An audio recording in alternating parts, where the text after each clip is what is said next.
مؤثر کردار ادا کر رہے ہوں گے اگر انتخابات ہوتے ہیں اس سال. آپ سمجھتے ہیں جب عمران خان صاحب کے ساتھ کوئی اسٹیبلشمنٹ کا آدمی نہ ہو، یعنی کہ ISI کا چیف، جیسے عمران خان صاحب نے 1996 میں حمید گل کے ساتھ مل کر مرحوم کے ساتھ پارٹی کی بنیاد رکھی، پھر ظہیر الاسلام صاحب نے 2013 میں کیا کچھ نہیں کروایا، پھر جنرل فیض صاحب نے کیا کچھ مینیپولیٹ نہیں کیا. سمجھتے ہیں شوکت عزیز صدیقی صاحب دیکھ لینا، کرائے کے گھر پہ رہنے پہ مجبور ہو گئے. آپ کے پروگرام میں انہوں نے کہا، میں ان کے گھر میں گیا، انہوں نے کہا میرا کرائے کا گھر ہے. تو سمجھتے ہیں کہ جرنیل جو ریٹائر تھے، چیف تھے عمران خان صاحب، ان کے سر پہ چلتے تھے، اور خاص طور پر جنرل فیض کے سر پر انہوں نے حکومت چلائی. عمران خان صاحب کو ہمیشہ کسی نہ کسی کی ضرورت پڑتی رہی ہے. ٹیم میں آنے کے لیے ان کو ماجد خان کی ضرورت تھی، بال کو سوئنگ کرنے کے لیے ان کو ریگمال کی ضرورت تھی، برطانیہ کے اندر ان کو رائلٹی کے ساتھ انگیج کرنے کے لیے جمائمہ کی ضرورت تھی، پاکستان میں لانچ ہونے کے لیے ان کو حمید گل کی ضرورت تھی، سیاست کے اندر اپنے آپ کو متعارف کروانے کے لیے جنرل پرویز مشرف کی ضرورت تھی، اور اس کے بعد مختلف جرنیلوں کا آپ نے نام لیا. جوڈیشری کے اندر بھی ان کو ضرورت پڑتی رہی ہے. اس کے اوپر السلام علیکم جی، آپ میرا آفیشیل چینل دیکھ رہے ہیں. میں بلال عباسی ہوں. میرے ساتھ کیمرے میں آپ جس شخصیت کو دے رہے ہیں پاکستان کے نامور صحافی ہیں، موسٹ پرومیننٹ صحافی ہیں. اور میں آپ کو بتاؤں جو گزشتہ ٹینیور گزرا ہے نئے پاکستان کا، سب سے زیادہ صحافیوں میں سختی سید طلعت حسین صاحب کو دیکھنا پڑی ہے. ان کو یوٹیوب تک محدود کر دیا تھا. بہت بہت شکریہ سر. آپ کے خلاف بھی سازش امریکہ نے کی تھی؟ نہیں، میرے خلاف سازش امریکہ نے نہیں کی تھی. جو اس وقت نظام بنا ہوا تھا ایک پیج والا، جس کو سپیر ہیڈ جنرل باجوہ کر رہے تھے، اور جس کو چلانے والے اور عمران خان تھے، ان کے تمام منسٹرز تھے، یہ فنڈامنٹلی رسپانسبل تھے. امریکہ کا اس سے کوئی لینا دینا نہیں تھا. مجھے یہ بتائیں ملک میں کیا چل رہا ہے 9 مئی کے بعد؟ جو تحریک انصاف ٹوٹ پھوٹ کا شکار ہے، جو لوگ سمجھتے تھے عمران خان ہماری ریڈ لائن ہے، وہی لا تعلقی کا اظہار کر رہے ہیں، رو رہے ہیں داڑے مار مار کے. پریس کانفرنسز میں لاکھوں لوگ، کروڑوں لوگ دیکھ رہے ہیں، لیکن وہ جو پڑھی چٹھی دیکھ کر پڑھ رہے ہیں وہ کون دے رہے ہیں، اور یہ کیا چل رہا ہے؟ کیا سمجھتے ہیں آپ؟ دیکھیں، جنہوں نے چٹھیاں دے کر پارٹی کو بنایا وہی چٹھیاں دے کر پارٹی سے ہٹوا بھی رہے ہیں. تو میرا ماننا تو یہ ہے کہ اگر آپ کو ہٹنے پر اتنا شور و غوغا ہے تو جب آپ نے جوائن کیا تھا اس وقت جس ہدایت کے تحت آپ جوائن کر رہے تھے اس کا بھی تو ذکر کریں، تاکہ ہماری معلومات مکمل ہوں، ہم یہ جان پائیں کہ آپ ایک بڑے زبردست مین سٹریم سیاستدان تھے اور آپ نے ایک اچھی پارٹی جوائن کی، اور اب آپ کو ٹھڈا مار کے نکالا جا رہا ہے. اگر آپ ویگو میں بیٹھ کے آئے تھے اور ویگو کی وجہ سے جا رہے ہیں تو پھر رو کیوں رہے ہیں؟ تو جو ٹوٹ پھوٹ ہے بنیادی طور پر اس کو میں کہتا ہوں in making of Imran Khan. پہلے 2014 سے لے کر بلکہ اس سے بھی پہلے 2018 تک میکنگ آف عمران خان تھا. پھر عمران خان نے اپنے آپ کو بہت سنجیدگی سے لے لیا اور ریاست کے اوپر حملہ آور ہو گئے. اب ان میکنگ ہو رہے ہیں. آپ کیا سمجھتے ہیں یہ جو 1 پیج تھا یہ کب ڈسٹرائے ہوا؟ 9 مئی کے بعد تو جو سپریم کورٹ آف پاکستان نے ریلیف دیا عمران خان صاحب کو، وہ تاریخ میں نہیں ملتا کہ کسی ملزم کو ریمانڈ کے بعد آ کر ضمانت مل جائے. وہ کیا ٹرننگ پوائنٹ تھا اسٹیبلشمنٹ اور عمران خان صاحب کی جہاں سے اصلی جنگ شروع ہوئی؟ دیکھیں، تجزیاتی طور پر آپ سمجھتے ہیں مجھے عادت ہے تھوڑا سا کمپریہنسو تجزیہ کرنے کی، لیکن اب آپ نے سوال ایسا ڈال دیا کہ میں اس کا بہت تفصیل کے ساتھ جواب نہیں دوں گا. میں آپ اگر مجھ سے کہیں کہ ہزاروں فیکٹرز میں سے ایک فیکٹر کیا تھا جب اسٹیبلشمنٹ نے یہ سمجھا کہ عمران خان جو ہے یہ حدیں پار کر گیا ہے، وہ تھا کہ جب عمران خان نے یہ ڈیسائیڈ کیا کہ DGI سے اپنی مرضی کا رکھنا ہے اور اگلا آرمی چیف میں نے اپنی مرضی کا لے کے آنا. یہ ادارے کے لیے ایک ریڈ لائن ہے، کراس نہیں ہونے دیتے. تو جب عمران خان نے فوج کی قیادت کو مینیپولیٹ کرنے کی کوشش کی تو حتمی فیصلہ ہو گیا کہ عمران خان صاحب قابل قبول نہیں. عمران خان صاحب اب سیاست میں قابل قبول ہیں ان کو یا نہیں ہیں؟ عمران خان صاحب کا مستقبل کیا ہے؟ عمران خان صاحب کا اگر مستقبل بڑا تابناک ہوتا تو ان کے 100 سے زیادہ افراد ان کو چھوڑ کے نہ جا چکے ہوتے. آپ مقبول جتنے بھی ہوں، آپ کو اس مقبولیت کو ووٹ کی پرچی کے ذریعے لوگوں کے اعتماد کے ساتھ ڈبے میں ڈالنا ہوتا ہے. ڈبے میں ڈلوانے کے لیے آپ کے پاس کینڈیڈیٹ ہونے چاہیے، ٹکٹ ہولڈر ہونے چاہیے. اگر وہ آپ کے پاس نہیں ہے تو بھلے آپ مقبول ہوتے رہیں، نتائج اس کے بالکل برعکس ہوں گے.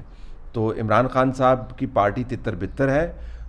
الیکشن کروانے والا نظام جو ہے وہ تہس نہس ہو گیا ہے. عمران خان صاحب سیاسی طور پر مقبولیت ان کی جو بھی ہو، مجھے نہیں پتا کتنے مقبول ہوں گے. 9 مئی کے بعد جو واقعات ہوئے ہیں کلی طور پر ان کی ذمہ داری عمران خان کی طرف جاتی ہے. اس کا رد عمل آپ دیکھ رہے ہیں. میرا نہیں خیال کہ عمران خان صاحب سیاسی طور پر بہت زیادہ مؤثر کردار ادا کر رہے ہوں گے اگر انتخابات ہوتے ہیں اس سال. آپ سمجھتے ہیں جب عمران خان صاحب کے ساتھ کوئی اسٹیبلشمنٹ کا آدمی نہ ہو، یعنی کہ ISI کا چیف، جیسے عمران خان صاحب نے 1996 میں حمید گل کے ساتھ مل کر مرحوم کے ساتھ پارٹی کی بنیاد رکھی، پھر ظہیر الاسلام صاحب نے 2013 میں کیا کچھ نہیں کروایا، پھر جنرل فیض صاحب نے کیا کچھ مینیپولیٹ نہیں کیا. سمجھتے ہیں شوکت عزیز صدیقی صاحب دیکھ لینا، کرائے کے گھر پہ رہنے پہ مجبور ہو گئے. آپ کے پروگرام میں انہوں نے کہا، میں ان کے گھر میں گیا، انہوں نے کہا میرا کرائے کا گھر ہے. تو سمجھتے ہیں کہ جرنیل جو ریٹائر تھے، چیف تھے عمران خان صاحب، ان کے سر پہ چلتے تھے، اور خاص طور پر جنرل فیض کے سر پر انہوں نے حکومت چلائی. عمران خان صاحب کو ہمیشہ کسی نہ کسی کی ضرورت پڑتی رہی ہے. ٹیم میں آنے کے لیے ان کو ماجد خان کی ضرورت تھی، بال کو سوئنگ کرنے کے لیے ان کو ریگمال کی ضرورت تھی، برطانیہ کے اندر ان کو رائلٹی کے ساتھ انگیج کرنے کے لیے جمائمہ کی ضرورت تھی، پاکستان میں لانچ ہونے کے لیے ان کو حمید گل کی ضرورت تھی، سیاست کے اندر اپنے آپ کو متعارف کروانے کے لیے جنرل پرویز مشرف کی ضرورت تھی، اور اس کے بعد مختلف جرنیلوں کا آپ نے نام لیا. جوڈیشری کے اندر بھی ان کو ضرورت پڑتی رہی ہے، اس کے اوپر رلائے کرتے رہے ہیں. شوکت خانم بنانے کے لیے ان کو چندے کی ضرورت تھی، اپنے آپ کو محفوظ کروانے کے لیے لوگوں کی سیکریفائس کی ضرورت تھی، اور اپنے زخم کو جسٹیفائی کرنے کے لیے شوکت خانم کی ضرورت تھی. Imran Khan can't move without support. یہ بہت بڑا لوگوں ان کے بارے میں متھ ہے کہ جی ایک بندہ ہے loan against room. He is not loan against room, وہ بیسیکلی تو فری لوڈر ہیں. تو اب فری لوڈنگ ٹرک جو ہیں وہ اویلیبل نہیں ہیں. سر آپ بہت بڑا نام بول گئے، اتنے نام لیا، بشرا بی بی کا نام بول گئے آپ بیچ میں سے. انہوں نے بھی بہت کچھ ارینج کیا، وہ کالے بکرے ذبح ہوتے تھے، پھر اس کے بعد جادو ہوتے تھے، پھر ٹونے ہوتے تھے، پھر نام نکلتے تھے بزدار کی صورت میں. عمران خان صاحب کو ان کی ضرورت اس طرح تھی کہ عمران خان کو نفسیاتی طور پر ایک اسپریچول، چاہے اس کا معیار جو بھی ہو، ری ایشورنس کی ضرورت تھی. ان کی شناخت کا بڑا، he has an identity crisis. اس آئیڈینٹی کرائسس کو انہوں نے بشرا بی بی کا جو بھی آل فال وہ کرتی ہیں کام، اس کے ذریعے انہوں نے جسٹیفائی کرنے کی کوشش کی. تو یہاں پر بھی بشرا ان کی ضرورت تھی، انہوں نے ریلیجیسلی انڈورس کروانا تھا اپنے آپ کو. تو وہ تو میرا آرگومنٹ کو ری انفورس کرتا ہے، بالکل نام آپ نے ٹھیک بتایا. لیکن ان تمام بیساکھیوں کے بغیر Imran Khan can not move N inch. اگر ایسی بات ہوتی تو اب تک لاکھوں لوگ سڑکوں کو بھر چکے ہوتے. سر سپریشن کی باتیں چل رہی ہیں کہ عمران خان صاحب اور بشرا نہیں کرتا. اللہ ان کے گھر کو قائم رکھے، ان کے ذاتی معاملات جو ہیں وہ درست چلتے رہیں. میں صرف پولیٹیکل امپلیکیشنز کی بات کر رہا ہوں. سو آئی ڈو ناٹ نو، اور اگر ہوتا بھی تو میں اس پہ کومنٹ نہیں کرتا. یو نو مائی ہیبٹ، میں ذاتی معاملات کو بیچ میں نہیں لاتا. لیکن جس طریقے سے انہوں نے ذاتی معاملات کی تشہیر کی، جمائمہ کی شادی کو انہوں نے پولیٹیکلی استعمال کیا.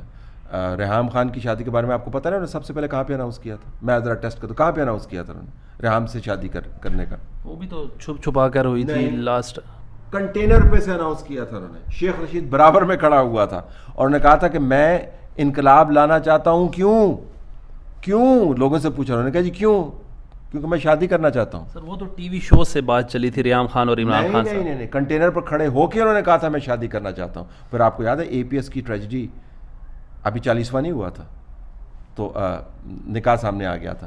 اور پھر اس کی تشہیر کیسے کہ انٹرویوز کروائے، یعنی جو بڑے ذاتی قسم کے لمحات ہوتے ہیں اس کے قریب تر کیمرہ لے کے گئے، اور اس کے بعد پھر بشرا بی بی کے ساتھ شادی کروائی، بشرا بی بی کے انٹرویوز کروائے، اور ان کو ایک بہت ہی روحانی شخصیت کے طور پر متعارف کروایا.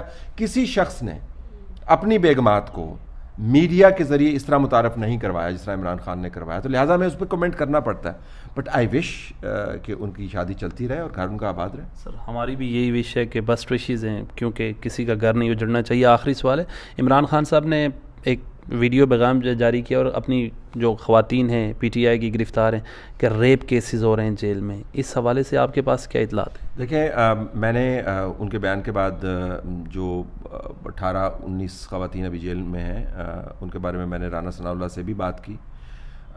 اس کے بعد میں دیکھ رہا ہوں کہ ایک پولیس خاتون افسر جو ہیں وہ گئیں، انہوں نے ان خواتین سے بات بھی کی، انہوں نے بیان دیا، اس میں کوئی ایسی ریکارڈ پہ بات نہیں آئی. پھر ہم نے اپنی ٹیم کے ذریعے یہ پتہ کروایا کہ کیا جو بچیاں ہیں، خواتین ہیں جیلوں کے اندر، ان کے خاندان کے کسی فرد نے ایسا نقطہ اٹھایا ہے.